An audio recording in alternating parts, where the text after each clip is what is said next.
So when people are like trying to make people feel bad or aspiring to have this great love in their life, being excited to find the person that they're going to spend the rest of their life with, it's a little strange to me. I mean, people used to try to make me feel bad when I was still single and be like, oh, you have too high of standards. The love you think exists is like just fairy tales. And I'm like, no, it doesn't have to be. If I think in this way and I want love like this and I'm willing to put in the effort to give love like this, right, why would there not be someone else out there who thinks the same thing? Beyond the perfect we discover, through our flaws we complete each other. Better than perfect we stay, through every fault we find our way. All right, welcome back to the Better Than Perfect podcast, where every week we share with you how two imperfect people helping each other grow equals one better than perfect relationship. See, you grew and you did it perfect. Yeah. Well, this week we're going to be talking about a question here that I have. Okay.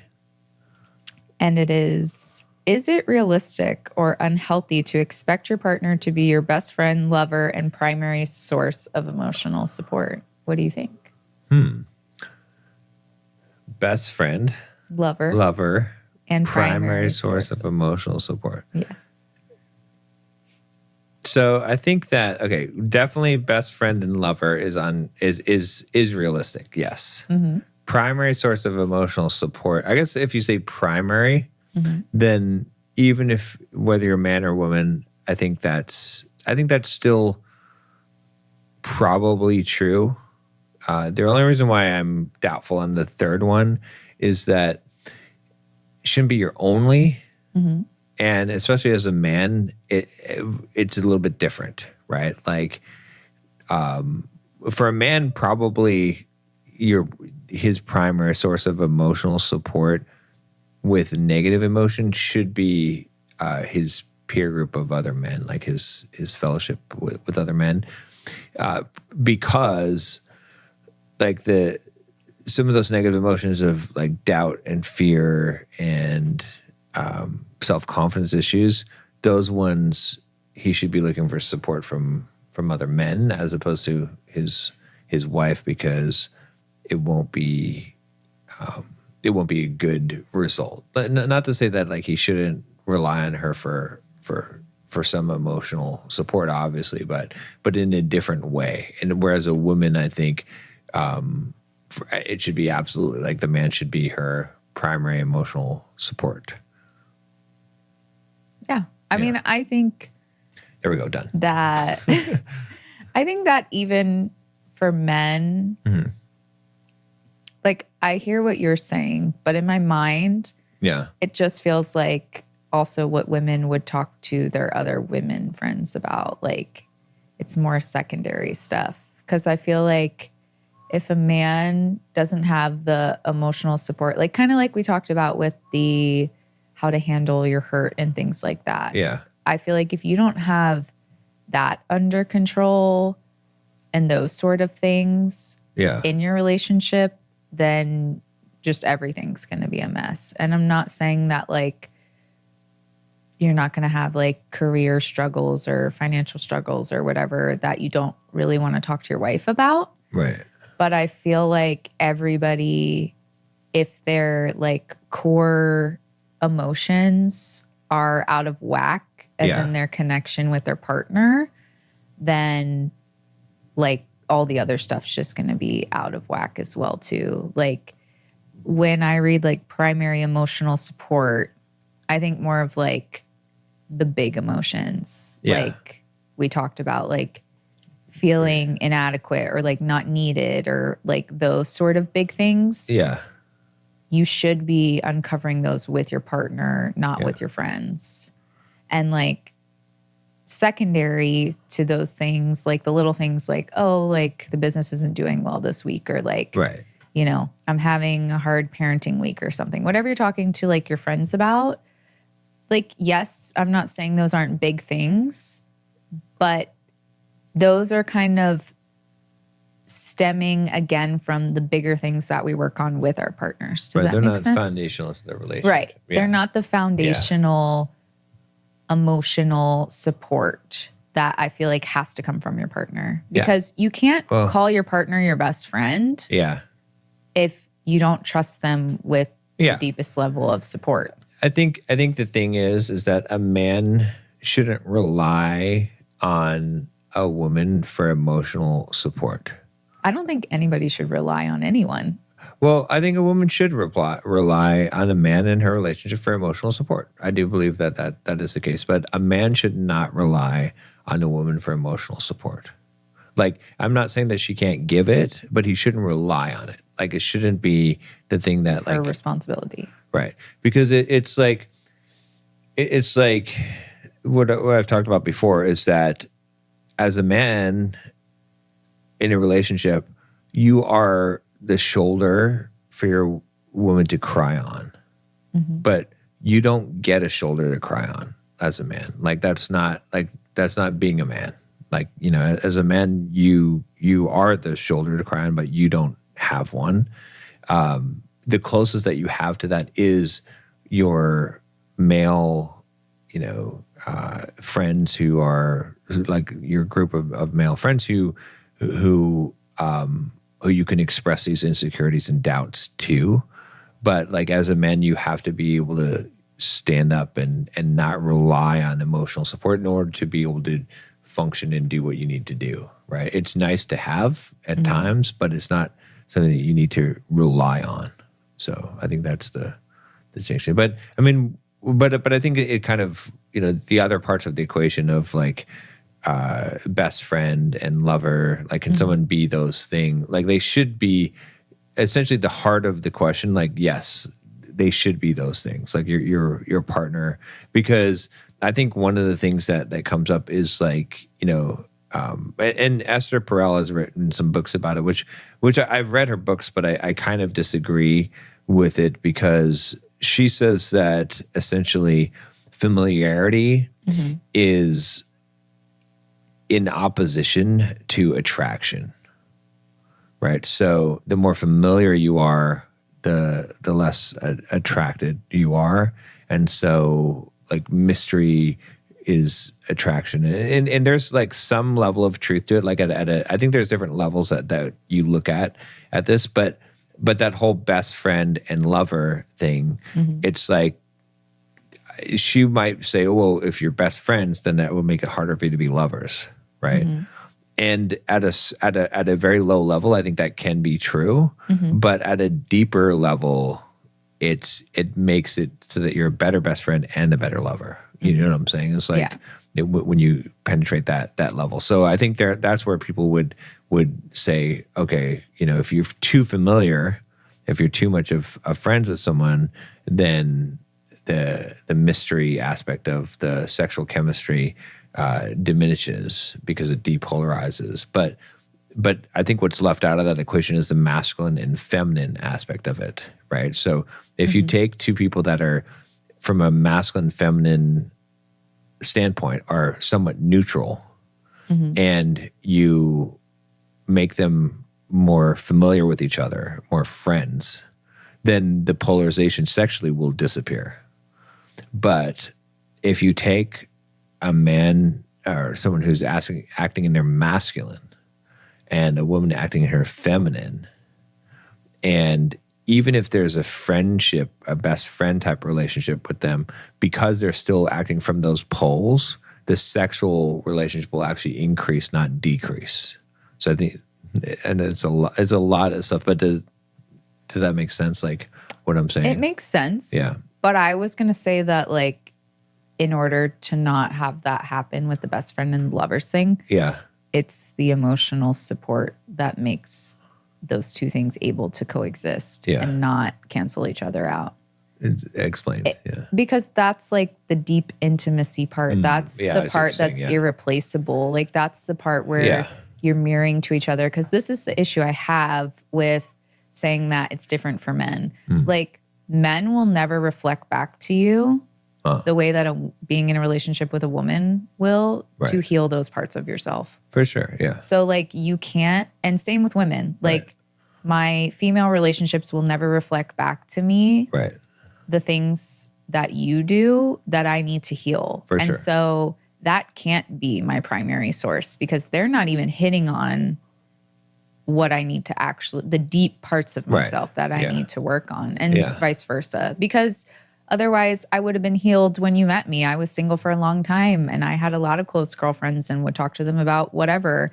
Right. But I still had so much more to learn that only you taught me. And same with you. Yeah, you for sure. were, had done a lot of work. You had guy friends that you could talk to about things. It still didn't get you to where I helped you get to. It's like, that is what I mean by like the primary source, like the core things. I do think they have to be your partner, but I think that you have to be best friends and lovers and have that emotional support there for each other. Like they all have to coexist. Yeah. And I think if you're missing one, because the same thing is like, okay, you can be lovers. Yeah. And like maybe you talk to, but I don't even think you can have emotional support without being best friends, because that is what friends do. But I'm saying that like there are plenty of people out there who like are intimate, have physical relationships. They have the lover part, what they think. Right. Maybe they even go on dates or they're doing like spicing up their sex life or whatever. Yeah. But they're not friends. Like they rely on their outside support groups because they're their primary support groups. Right. And so they're missing that whole part of it. I think honestly, the best and healthiest relationships have these things. I think that this is like the key to having really great relationships. I get that it's a delicate balance because like you said, there are plenty of people who are like, oh, well, if you're too familiar, if you're best friends and you spend too much time together, then your love life's not going to be good. But or your intimate life is not going to be good. That's what I'm saying is it's only true if you're not polarized in the masculine and feminine poles. If you are, then the more time you spend together, it won't matter. It's when it's the depolarization of the masculine and feminine that causes that, not the, but what ends up happening a lot of times is that if you become best friends, you spend so much time together that you depolarize. Doesn't have to be the case, right? If you are correctly playing your roles, right? Which part of playing the roles is that the man should not be coming to a woman for emotional support. The woman should be coming to the man for emotional support because that's the masculine versus the feminine. Yeah. I get that he's not coming to her for it, but she's giving him it. For sure. Exactly. That's exactly because that's her nature. Like even though he's not asking her, she's still his primary source. Exactly. Because she's supporting him through the things that he's not even outright asking for. Does that make sense? That's exactly right. He's making you got it exactly right. him face the things that he doesn't even want to. Because that's what the feminine does. Right. Right. Yeah, exactly. It's because the feminine, again, if we go back to the feminine, is one of the core attributes of the feminine is intuition. So she feels and senses emotional support where it's not necessarily asked for, but is needed. Right. Whereas the masculine, right, he responds, right? Like he relies on the feminine coming to him for the emotional support, and he gives it, right? Like he's there to give it, but it is different. Like, and that has to be different in order to create those things. I think the like way it's set up is different. Yeah, but with the question, the heart of the question, I think it's the same. Yeah, like I think it's necessary, right, to have that sort of level of relationship. Because honestly, when I read it, I was like, that's how it actually should be. Exactly, yeah. Or you shouldn't get married. Yeah, I agree. Like if you're looking at the person you're about to marry and you don't feel like they're your best friend, lover, and emotional support person, the primary person helping you through all the things in life, you have no business being up there. Right. Getting ready to say I do, because that, like I said, people have parts of it. Right. But they're not fully in their relationships if they only have parts of it. Like they're not, they're like two individuals living together and exactly. like hooking up. Instead of two parts of one whole. Right. So like your partner completes you in the unit of one whole that you've the yin become. and yang. Exactly. Right. And you so connect together. Yeah. So then that's going to be like you don't need outside sources in order to complete a whole. Right. Right. It's like it's between but you the want two halves. them. Like men should have for sure. their male friends and women should have their female friends. Like we're not in any way saying to not have that. Yeah. But I mean, like the way you and I operate and some of our other couple friends, they're talking to their partner about the stuff. Like they're talking about things to each other like they're best friends before they talk to other people about the things because that's how close they are. Yeah. And it's like if you're talking to your girlfriends though or your guy friends before you're talking to your spouse, that's something's not balanced there. Like there's probably something going on. There's probably some resentment, something going on there. Maybe you don't feel emotionally supported. So you don't feel like a best friend with your partner. Right. But that's like a red flag to be like, we need to work on something in our relationship that's keeping us from having all of these things. Exactly. Because if you don't immediately want to go to your partner and be like, hey, like this happened, or like, hey, I just got this. Like they're not your primary person you want to like talk to about those things, then some dynamic is off. Because I do think that this is like a very good way to gauge that you're in a healthy relationship that does have the capacity to go along, like a long-term happy marriage. Yeah, I think the spirit of the question comes from people saying that you can't put all of these things onto one person. You can't expect them to fulfill all these things for you. Yeah, they do say that. And I think the error in that thinking is thinking that they are fulfilling all these things for you as opposed to that you are giving them these things. Or you're two parts of a whole, like you're one, because then you don't think that way. Because if you're combining to become one, then it's not a burden that you put on to someone to deal with all that. But like I said, like that's where it can be where a guy can put an emotional burden on a woman to be his emotional support when that should not be the case. Like you said, she should be giving that to him, but he shouldn't be relying on that in order to function. Regulate his emotions. Exactly. Yeah. So, but I do agree. Like that's it's a wrong way of thinking to think that this is. And I think a lot of people will say about it's kind of what we've talked about before about like a girl's trip or a guy's trip, or it's like I'd rather hang out with my friends than my partner. Yeah. Obviously you want to do both, but the person you would want to spend the most time with should be your partner always. Like, that's the biggest indicator because you're going to talk with your friends in a different way and about different things and even about different things that affect you emotionally than your partner. But you primarily want to spend time with your partner. Otherwise you got a problem. Yeah. Yeah. No, I 1,000% agree. And going back to, the people who are like, it's unhealthy to expect all this thing from one person. Yeah. I think the thing is that when you're in this situation, like when you are best friends and lovers and you emotionally support each other, primarily, like you don't feel that way. Yeah. Yeah.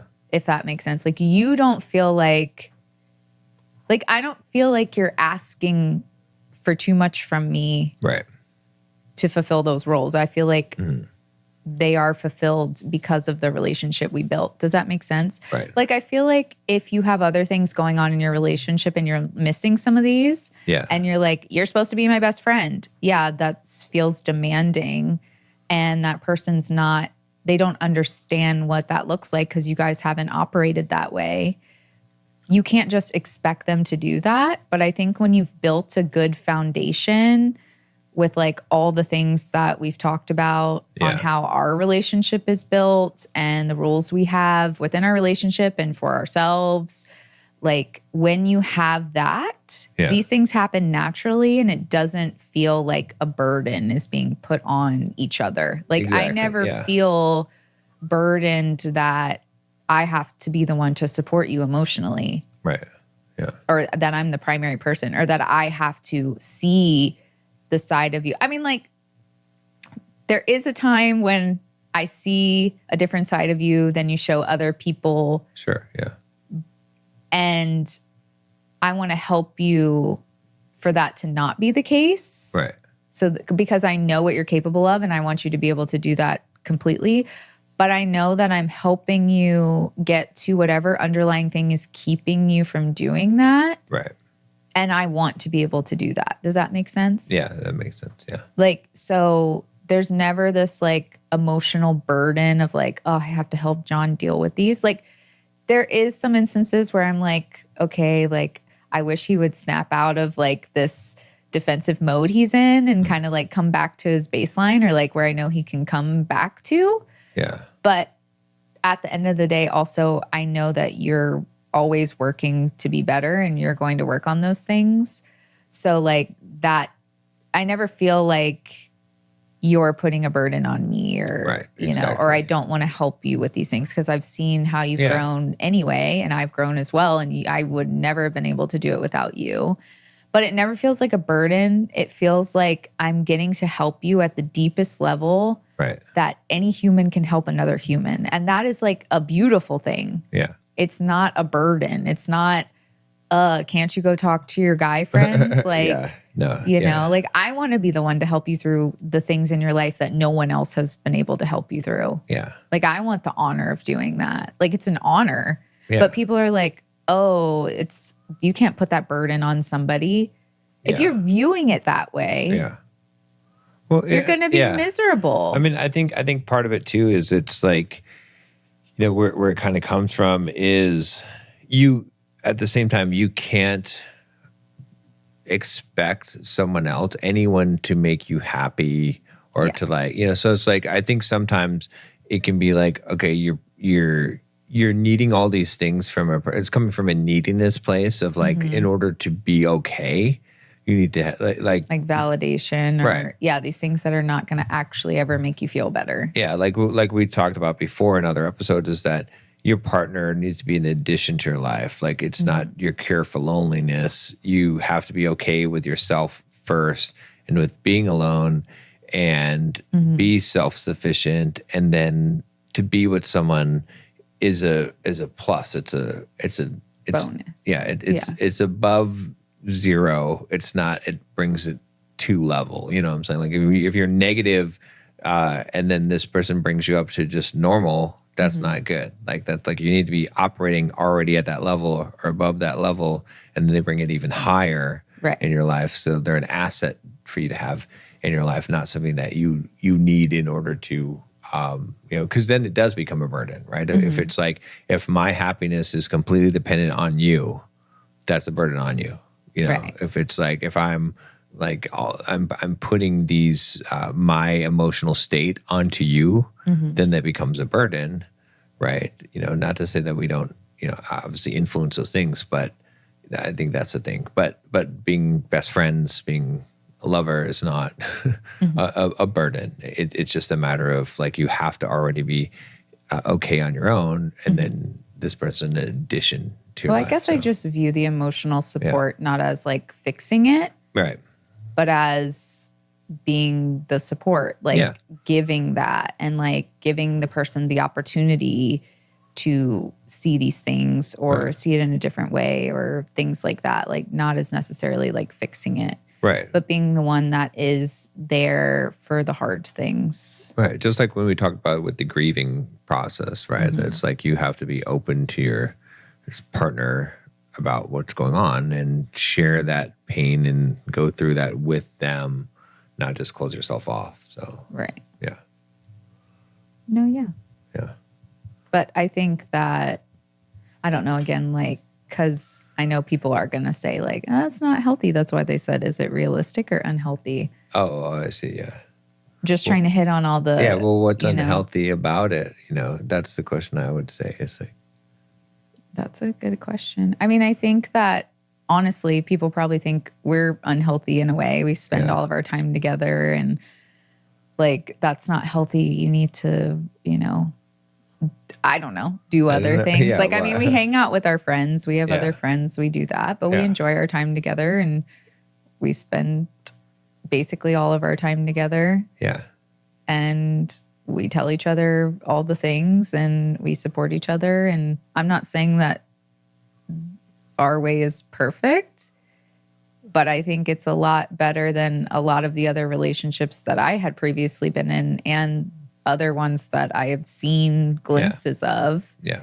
And it feels a lot safer and more grounded and supported. And, you know, I know you're going to be there for me, and I'm going to be there for you. And so, yeah, like, I guess, like you said, what is unhealthy about it? Like, I think if you're holding somebody hostage that doesn't want to be your best friend and doesn't want to hang out with you 24/7 or whatever, then sure. But that's like, how did you even get in that relationship and sustain it to begin with, if that's where you're coming from? Well, I think it's unhealthy if like I said, you need that person to fulfill all of your...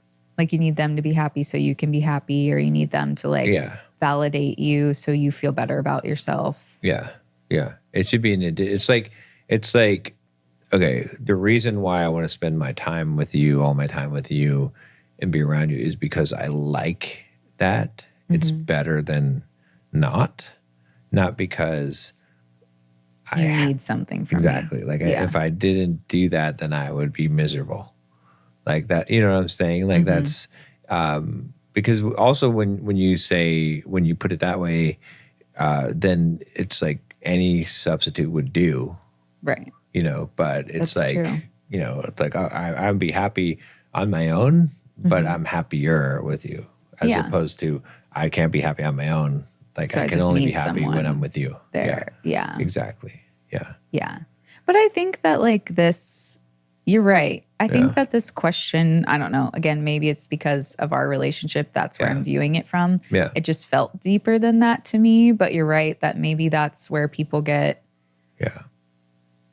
to thinking that it's unhealthy, when it's actually coming from a more like immature place of like needing the validation, or like trying to fix people because you can't deal with anyone being unhappy because you need them to be happy so that you're happy. And, you know, those things, I can see that. But yeah, I don't know. Sometimes because it's a lot of psychologists actually that will say stuff like, oh, you can't like expect your partner to be everything for you. And like, yes, you can't expect anything.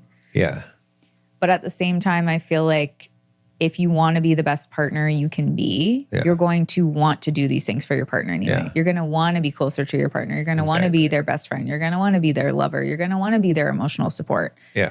So like, it doesn't feel forced, or it doesn't feel foreign. It doesn't feel like illogical. It's not like like you're leeching off, you know, it's like, it's like, I mean, a good example is like, you know, I go and do my running and go to the gym, and like you do your dance, like, you know, and then we do lift together, and like, but it's like, we've got our own things that we do, you know, that are our passions or whatever, you know. So it's not like, it would be unhealthy if the only thing you did was spend time with your partner and you had no hobbies or anything else. Right. And that's all that, like, because you're just like, you know. Or you just, like, I started running even though I hate it or something, and I don't know. Or like, I mean, prevented you from running because I don't like it. I don't like, want to go. Or you don't want to be like a little lap dog that's like, you're just like looking to your partner all the time, every time. Like, that's the only thing that you live for, is just to, you know, like, you have to have some other things in your life, obviously, right? But that doesn't mean that your partner can't be your best friend, your lover, your emotional support, that like the primary thing in your life. Like, and it should be like, your life should be around, you know, primary focused on your partner. So yeah, that's a whole nother thing you could go into. Is I'm sure there's people out there who say that your partner shouldn't be like your primary, but I agree with you.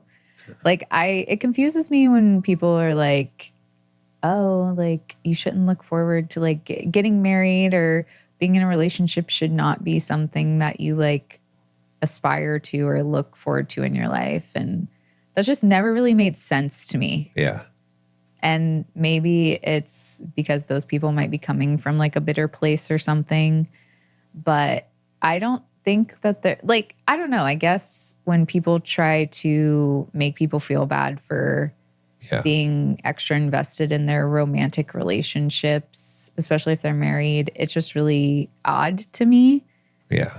Because, I mean, even like you talked about in the other episode where like the ultimate goal is to respond in love. Like, why wouldn't this like euphoric version of love?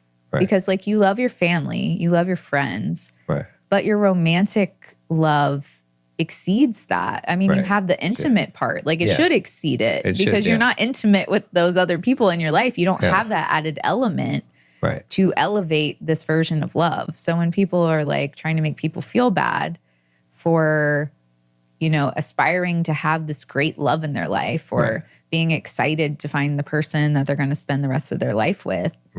It's a little strange to me. Yeah. And maybe it's coming from a bitter place or some other person's like baggage, and I can understand that. But I also think it's important for people to talk about how much they value their romantic relationship and how it's okay to aspire to want a better than you could have ever imagined romantic relationship. Because, I mean, people used to try to make me feel bad when I was still single and be like, oh, you have too high of standards, or like the love you think exists or like you're going to get is like just fairy tales or movie stuff. And I'm like, no, it doesn't have to be. If I think in this way and I want love like this and I'm willing to put in the effort to give love like this, then why would there not be someone else out there who thinks the same thing? Exactly. And who wants the same thing? I think a lot of it is just it's a form of protection, of self-protection, right? So that's the big thing that is the hindrance to relationship is self-protection, either ego protection or heart protection, like we talked about. But because... Which I am guilty of, like, and definitely have tried to protect myself at times. But that's where that whole idea is, like, because that the hyper... independence comes from this idea that like you can't rely on anyone, you can't, and it's like there's truth that you can't totally rely on anyone. Like they can't be like coming from a needy place, like you need, but there's also truth to the sense that like you have to allow someone to be that you rely on. Like you don't need that, but you have to allow it. Like you have to have the trust and be open to and vulnerable enough to drop the defense so that you can allow that into and you know, with that obviously comes the risk of loss, right? But that is actually, it's more strength to, you know, because it's like people are trying to protect themselves and trying to say, oh, well, I'm strong, I don't need anyone. But in reality, that's like it's a weakness, because the real strength comes from being able to be open up and vulnerable in the face of a loss and knowing that you'll survive anyway, right? So that's the thing about it, is I think that's why people come from that perspective. And that's also why, like, it's sort of like this whole thing of the friend, lover, and emotional support, like putting everything into one person is like, I think some people are approaching this as, I don't want to put all my chips eggs in the one basket. Exactly. Yeah. I'm spreading my chips out to That's the different places so that if this one person lets me down, it doesn't completely destroy and crush my life, which is the wrong way. That's how you don't invest enough into, fully. you know, so you got one foot out and you're going to doom the relationship with that approach. Whereas you got to be able to say, I'm going to put all my eggs in this basket or chips in this basket because that's how I live. That's how I love 100%. And even if they do let me down, even if this thing ends or whatever it is, whatever happens, that I will survive and the next time I will do the same thing again. Because, you know, that's what it is to really, truly be strong and to give yourself and but it also creates the greatest chance of the relationship surviving. Right. Well, and being amazing, being like the level that you want it to be. Exactly. Because that's what it takes to get there. So it's like, if you try to protect yourself, it will inadvertently hurt yourself. Yeah. You'll self-sabotage the relationship. Yeah. That's actually really interesting. And I think you're not wrong. Yeah. I think that it upsets me though, that like therapists and things like that are perpetuating the narrative of like, one person can't be all these things to you. Like, I know from like a clinical standpoint, that's probably where they're coming from. And like, weirdly enough, I think they are maybe encouraging, whether it's conscious or not, the putting your eggs in different baskets. Yeah. So that you don't ever have no eggs. Right. But I also think that that could too be contributing to the problem that we're seeing with like a lot of people not being able to handle anything and not trusting anyone and hyper individualism and like then people not being fulfilled in their relationships. But it's like you said, like it's because you're protecting yourself so much. And I did this as well. I'm trying to be better at it, but I did it as well. And you know that's true. Like, but you can't, and you helped me with this, you can't be all in and still trying to protect yourself. Exactly, yeah. The only thing you can do is be all in and know, like you said, that you can handle whatever's thrown at you. Like you'll figure it out. Yeah. Like that is actual strength, like you said. Like protecting yourself or being like, oh, well, I'm not going to fully trust somebody or like I'm going to like, you know, I'm going to tell my husband some stuff, but I'll tell my like best friend the important stuff. Like that's not really, you're not really all in. Yeah. And that's also probably why people who fight on a lot of this stuff or they don't feel like their partner's their best friend or emotional support, it's because they might also not be investing in their partner, but expecting it back from their partner. Yeah. Yeah. You can't be hedging your bets when it comes to a relationship, romantic relationship. You got to be all in. Yeah. In order to have the greatest chance of success and the depth of what you actually want. Otherwise, you'll have shallow relationship, which is more likely to fail. And so then you can just prove yourself right. That you need to protect yourself, and you will just perpetuate the cycle instead of realizing that, you know, that actually by going all in, you're less likely to get hurt. Like you still may, and you may feel like it hurts more. But I think the other part of this too is that like to understand like the purpose of relationship is for your growth, but also like it's not what you get, it's what you give. It's like it's to love another person, not to be loved. Like obviously we all want to be loved, but that's not the purpose of like that's not how you should be viewing your relationships. You should be thinking about like it's an outpouring of your love, which creates love within you by outpouring the love, but not something that you're trying to get. Because if you think about it in terms of get, then you're going to be coming to it from a needy place and from a fearful place and a protecting yourself place. But if it's like something that you give, then there's nothing. It's kind of like what we talked about with the parenting relationship too. Is it's like when you're parenting a child, it has to be all about like what you're giving to the child and not anything that you're getting. Like that has to be the primary focus because others you're going to hold back, you know, because I mean, I think it's a little different with romantic relationships because you do have to make the educated decision. Like it's not just loving someone who's treating you poorly or who's abusing you or whatever. Like if you have already done your due diligence and chose this person for a reason, yes, you're right. Yeah, then But I want to classify because, again, children are just brought into this world. Like, there's a difference. Right. So I don't want people to think that you mean that, like, if your partner is abusing you, it's about pouring love into them. It's not about how they treat you back. Like, no. Like, I mean, what you're saying is true, yes. Yeah. But it doesn't mean you have not to even be with them. Right. Like ultimately it's still true, but ultimately you don't have to be with them and you have to make the right choices anyway. So, you know, so. Which I think too, I can't speak for everybody, but I think even when I talked earlier about like wanting like a relationship that seems like a fantasy to some people, it's not that you want someone to love you so much.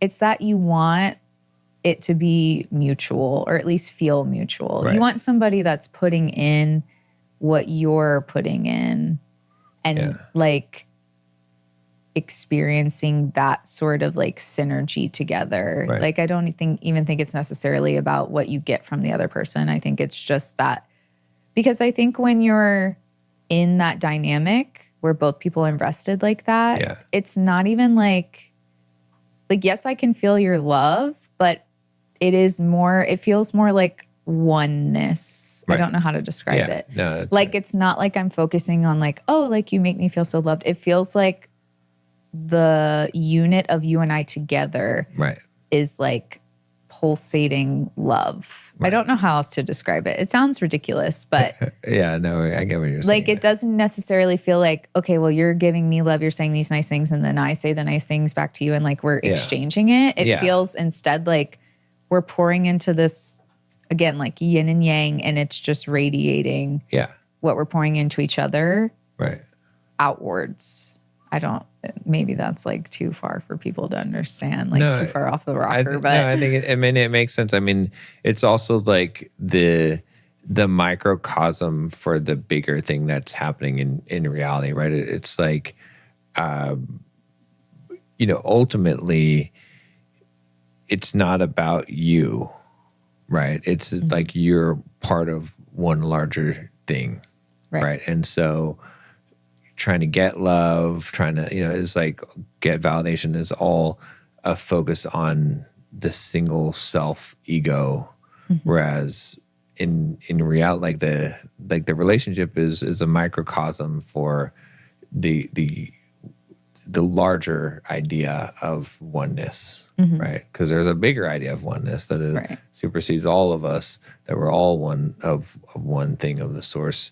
And so, but that is an outpouring of love, which grows the whole thing. It's like you said, like it's the same exact concept, but in the relationship, you get to experience that at that level, and it's a training wheels for the larger consciousness of understanding, how to be as a human. So well, and maybe people even have experienced what I'm saying with their friends, because maybe they have cultivated that relationship with other people besides their partner. And it's like, if you felt it there, or if you can even kind of understand what we're saying here, you are capable of feeling it with your partner. But it does take, like you said, being all in, all eggs in one basket, and vulnerable, and, showing up for your partner and being that primary emotional supporter and their best friend and their lover, and being all those things, not because you're obligated to, but because you want to. And you'll feel so connected with your partner that you will feel like that oneness, and your love that you have for each other will radiate. And then, like you said, it'll spill onto other people. And they'll get to experience that, and then they'll believe in it. And then that's how we all heal the world. That's wishful thinking, but that's how it goes. Like the more that we love ourselves and love other people, it spreads, it keeps spreading. You have more love to give. You have more capacity to constantly give the love more than you thought you could. Right. So I do think these things are important. They're realistic. And if you're struggling with these things, good, because that's why you're here, right? It's like, that's why you're in the relationship. It doesn't necessarily mean the dysfunction in the relationship. It means a dysfunction in you. Like that's the purpose of the relationship, is your growth. Right. And so if you're struggling with the best friends, lover, emotional support, then that's a good thing, because it means that that's what you're here to work on. Because once you get it all perfectly ironed out, then you're ready to go out into the world. Like you're ready to, because it's the training wheels to understand exactly what you're saying, which is that ultimately love is the answer to all of the things, right? Like that should be the response. That the is end goal. That's the highest level. And so if you're feeling things that are not that, if you're having these resistances and you're having it in the relationship with one person, then how can you give that to the whole world? Like, so this is your practice to get better as you discover. And that's what we've done in our relationship is we discover the things that we need to work on. It's like, well, why is there this irritation here? What is this thing that's preventing me from 100% giving my love to this person? And whatever that blockage is, as you work that out and you find another one. But like the whole point is to completely get rid of those blockages so that you can pour out 100% love in all the things that you do and all responses in every way that you live. And but the relationship, having that level of intimate relationship and not shying away from it is what brings you in that direction more than anything else. So that's true. Yeah. 1,000%. Yeah. All right. Well, I think we covered it. Yeah. Anything else you had to add to it? I don't think so. I mean, hopefully that was understandable and covered all the ways that people might say, no, that's not true, or it's unhealthy, or I mean, I think we made a lot of sense and explained it, but I'm sure there'll still be somebody that says that it's not healthy, but maybe they're just not there to understand what we're saying yet. Yeah. Yeah. I mean, I think the biggest thing is, like I said, is perhaps if someone thinks it's unhealthy, it comes from a self-protection preservation standpoint. Right. And the biggest thing to understand with that is that you're fearing loss. And in reality, you can never lose anything because nothing was yours to begin with. Like, it was all lent to you. It's a stewardship relationship that you have with the world and everyone in it, not an ownership one. Like, we think it's ownership, but it's like everything we have will be given back. And so when you see it as a stewardship relationship, then there's something that's like, you can't lose something that wasn't yours to begin with. So when you're operating from a sense of trying to avoid loss, that's where protection comes in. Yeah. But when everything is a gift and it's not yours and it's temporarily, that it's being given to you to take care of, then if it's taken back, it's not a loss. And so you don't have to protect.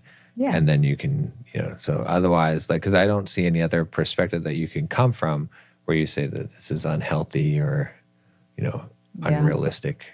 It has to come from a fear of a loss and self-protection. Yeah. So, like you said, I was thinking in my head that life is not a war, it's a school. Yeah. Like, if you view it as just, you got to fight your way through it and protect yourself and try not to, get taken out. That's not really why we're here. It might feel like that at times. Right. Life can feel that way. Right. But it's really actually all learning lessons. Yeah. Like everything, like you said, and you can't really feel all the good. Right. If you never put 100% in. Like, you think you're feeling all the good, but really you're still kind of feeling the bad, because if your eggs are in other baskets, right, you still have that fear, you still have that worry, you still have that protection that's keeping you from feeling the ultimate level of good you could be feeling in this moment in your relationship, in whatever that you're afraid of. Yeah. But the second you go all in, yes, if you did lose that, it would hurt. But honestly, it's going to hurt either way. You think that worrying about it or protecting yourself actually dampens it because you've already prepared for it. But really, you've just been feeling it slightly the whole time. Yeah. And then now you're feeling it all at once at the same time as well, too. And it'll be a double loss in that perspective, because you'll have lost the relationship or whatever, but you'll also have now the regret of not actually enjoying it or living it when you had it. Mm-hmm. So it's better to just live the life all in, and when it disappears, it does disappear, because all relationships end at some point, right? Yeah. Because we all die at some point. So the relationship will end. There's no question, at least on this earth. One way or another. But yeah, it's much worse. Enjoy it. Yeah, so you might as well just go all into it. So yeah. All right. And YOLO. YOLO. Should we bring back YOLO in 2026? Sure. You know what YOLO is, right? Yeah. No, I That didn't sound right. No, Okay. you only live once. Yeah. Exactly. There you go. It's usually a bad. It's usually a bad way of thinking. It doesn't have to be. It doesn't have to. You be, can interpret it any way you want. Yeah, but people use it in a way as like, okay, I'm just gonna. Well, this is YOLO, the YOLO rebrand. You only live once, so love the people that you love while you can. Yeah.